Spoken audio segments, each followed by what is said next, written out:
जय हिंद। जैसा कि मैंने रिसेंटली इस वाली वीडियो में आपको बताया था कि नेपाल ने 26 सोशल मीडिया ऐप्स बैन कर दिए हैं। अब इस वजह से हुआ क्या है कि पूरे नेपाल में मैसिव प्रोटेस्ट स्टार्ट हो गए हैं। हजारों की संख्या में young Nepalese all over Nepal protest कर रहे हैं। जो स्टूडेंट्स हैं, इन्फ्लुएंसर्स हैं, इन्होंने पार्लियामेंट को घेर लिया है। यहाँ तक कि नेपाल आर्मी को डिप्लॉय करने की सिचुएशन आ गई है। अनफॉर्चुनेटली अब तक 14 लोगों की डेथ हो चुकी है, 100 से ज्यादा घायल हुए हैं। और अब सोशल मीडिया बैन से स्टार्ट हुए ये प्रोटेस्ट कन्वर्ट हो रहे हैं anti corruption and anti government protest में। अच्छा, अगर एक बात और आपने नोटिस की हो तो पिछले कुछ सालों में भारत के आसपास के देशों में राजनीतिक अस्थिरता बहुत बढ़ी है। यार, इस बारे में डिस्कस करेंगे हम आगे वीडियो में। So welcome to geo politics with Harsh. मैं हूं Harsh Gurjar and let's begin. First of all आप ये समझ लो कि इन प्रोटेस्ट के पीछे मेन रीजन क्या है। देखो, बहुत सारे सोशल मीडिया प्लेटफॉर्म्स ऑपरेट करते हैं हर एक कंट्री में, एंड हर देश की गवर्नमेंट चाहती है कि ऐसे प्लेटफॉर्म्स पर उनका कंट्रोल रहे। यही सोचकर नेपाल गवर्नमेंट ने ऑर्डर दिया कि जो भी प्लेटफॉर्म्स ऑपरेट करना चाहते हैं नेपाल में, उन्हें ministry of communication and information technology इसके साथ रजिस्टर करना होगा। अब रजिस्टर करने से क्या होगा कि कंपनीज को नेपाल में अपना ऑफिशियल प्रेजेंस शो करना पड़ेगा, जैसे कि एक लाइसेंस ऑफिस खोलना होगा या लोकल रिप्रेजेंटेटिव अपॉइंट करना होगा, ताकि गवर्नमेंट उन्हें रेगुलेट कर सके। क्योंकि बिना रजिस्ट्रेशन के ये प्लेटफॉर्म्स फ्री में चल रहे थे और गवर्नमेंट का कंट्रोल नहीं था कंटेंट पे। अभी तक होता क्या था कि गवर्नमेंट को कुछ बैन करना हो या किसी यूजर की कोई कंप्लेंट हो तो उसके लिए कोई डेडिकेटेड ऑफिशियल अपॉइंटेड नहीं था। तो उसी से रिलेटेड एक डायरेक्टिव दिया था नेपाल गवर्नमेंट ने 25 तारीख को। इस डायरेक्टिव में 7 दिन का टाइम पीरियड दिया गया था, बट 26 प्लेटफॉर्म्स ने रजिस्टर नहीं किया तो उन्हें ब्लॉक कर दिया गया। इस लिस्ट में आप देख पाएंगे फेसबुक है, इंस्टाग्राम है, व्हाट्सएप, यूट्यूब, एक्स जिसे कि पहले हम ट्विटर कहते थे, इसमें स्नैपचैट भी और भी बहुत सारे एप्लीकेशंस हैं। आई मीन जो भी इंपोर्टेंट एप्लीकेशंस आज वर्ल्ड वाइड यूज होता है वो सभी इस लिस्ट में है। इंटरेस्टिंगली टिकटॉक ने रजिस्टर कर लिया था तो वो स्पेयर्ड है इस बैन से। टिकटॉक के साथ वाइबर भी उन कुछ प्लेटफॉर्म्स में से है जो कि बैन नहीं किए गए थे, एंड वाइबर का यूज बड़े लेवल पर हो भी रहा है इस प्रोटेस्ट में। ये प्रोटेस्ट ज्यादातर जेनजी के युवाओं द्वारा चलाए जा रहे हैं जो काठमांडू और दूसरे शहरों में सड़कों पर उतर आए हैं। मैं अगर आपको वीडियो दिखाऊं तो इससे आप और क्लियरली समझ पाएंगे कि प्रोटेस्ट किस लेवल के हो रहे हैं।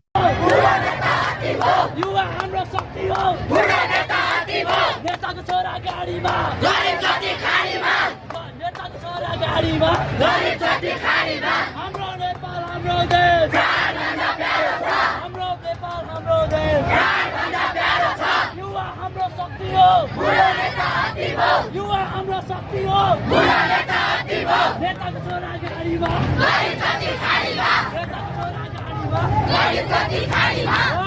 कई वीडियोस में आप देख पाएंगे कि स्कूल के छोटे बच्चे भी प्रोटेस्ट में शामिल हैं। और देखिए, आज सोशल मीडिया जिस तरह हमारी डेली लाइफ का पार्ट बन चुका है, स्पेशली यंग जनरेशन में, तो एकदम से कंप्लीटली बैन करना, इवन व्हाट्सएप जैसे बेसिक कम्युनिकेशन एप्स भी बैन कर दिए थे गवर्नमेंट ने। इसी वजह से आउटरीच बहुत ज्यादा बढ़ गया। इसलिए जरूरी है कंट्री के खुद के एप्लीकेशंस होना। एंड नेपाल से हमें सीख लेना चाहिए कि भारत को खुद के सोशल मीडिया की जरूरत है। जिस तरह कुछ टाइम से हमारे ट्रेड टेंशंस चल रहे हैं यूएसए के साथ, मान लो कल अगर यूएस कंपनीज पर ट्रम्प प्रेशर डालते हैं एंड ये कंपनीज भारत में सर्विसेज देना बंद कर देती हैं, आप सोच कर देखिए क्या सिचुएशन हो जाएगी। इसलिए बहुत सही टाइम है। हालांकि बहुत पहले कर लेना चाहिए था, बट अभी भी टाइम है। हमें अपना डिजिटल सोशल मीडिया इकोसिस्टम बनाना होगा। हमारी कंट्री से डेवलपर्स फॉरेन जाकर वर्ल्ड क्लास एप्स बनाते हैं। टैलेंट है बट अपॉर्चुनिटी की कमी है। हर एक एप्लीकेशन का अल्टरनेटिव हमारे पास उपलब्ध होना चाहिए। खैर, इस बैन को क्रिटिक्स सेंसरशिप और सरकार विरोधी आवाजों को दबाने का एक तरीका मानते हैं। काठमांडू में प्रोटेस्टर्स ने पार्लियामेंट के पास पुलिस बैरिकेड्स तोड़ने की कोशिश की, जिसके जवाब में पुलिस ने टीयर गैस, रबर बुलेट्स और वाटर कैनन्स का इस्तेमाल किया। इसी में बहुत लोगों की डेथ हो गई है। नेपाल आर्मी को भी लॉ एंड ऑर्डर बनाए रखने के लिए डिप्लॉय किया गया है और काठमांडू के कुछ हिस्सों में कर्फ्यू भी लगा दिया गया है। एंड जो मैं कह रहा था कि प्रोटेस्ट शुरू हुए थे सोशल मीडिया बैन को लेकर,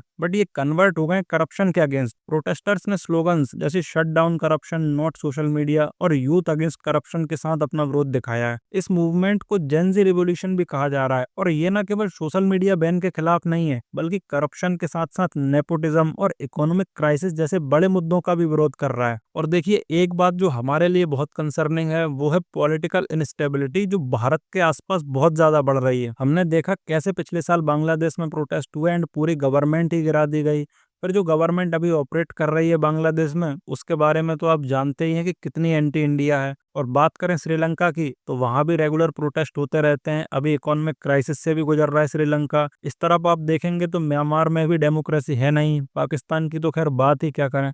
तो मेरे कहने का मतलब है कि इनस्टेबिलिटी हमारे लिए बहुत कंसर्निंग है। अगर नेबरहुड स्टेबल नहीं रहेगा तो इसका असर हमारी ग्रोथ पर भी दिखेगा और इसका फायदा उठाएंगी फॉरेन कंट्रीज जो भारत को बांटने की कोशिश कर रही हैं। सो देखते हैं अब आगे नेपाल की गवर्नमेंट क्या डिसीजन लेती है, ये बैन हटता है या कंटिन्यू रहता है। इससे रिलेटेड अगर कोई अपडेट आती है तो मैं अपडेटेड वीडियो ले आऊंगा। But for the time being this was all from my side. Thank you for watching. This is Harsh Gurjar signing off.